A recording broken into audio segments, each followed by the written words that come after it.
She was a good friend of each of ours. Interestingly, we each met her separately. It wasn't because Jennifer and I were friends. I don't. Does everyone who works at the Times, do they know Nora Ephron? No, but she did have a lot of times. Nora was really into food and restaurants. And I met her right toward the beginning of my period as restaurant critic. And I do think there was an element of she wanted to make sure she knew me because she was reading me as a restaurant critic. It was one of those life turns that was so neat for me because for years, whenever I would feel depressed, I would read Heartburn because I thought it was the funniest book I'd ever read.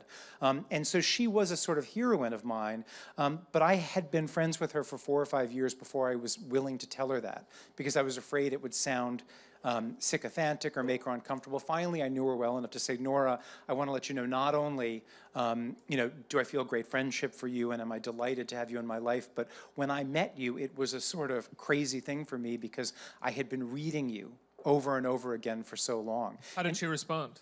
She was delighted by it, and I think we hugged or something like that. She did something else neat for me.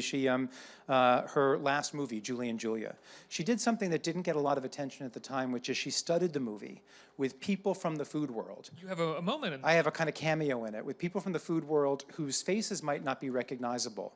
So like you had to almost know really deeply the food world to even recognize who was flitting across the screen.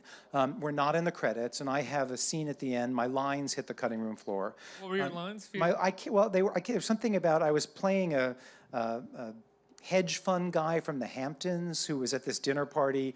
But if you watch Julie and Julia at the end of the last meal that Amy Adams makes, she brings this astonishing-looking duck to the table, and there are about 6 people there all clapping idiotically at the arrival of the duck. And I'm the idiot sitting closest to where she ends up sitting, clapping probably the most spastically. That's me.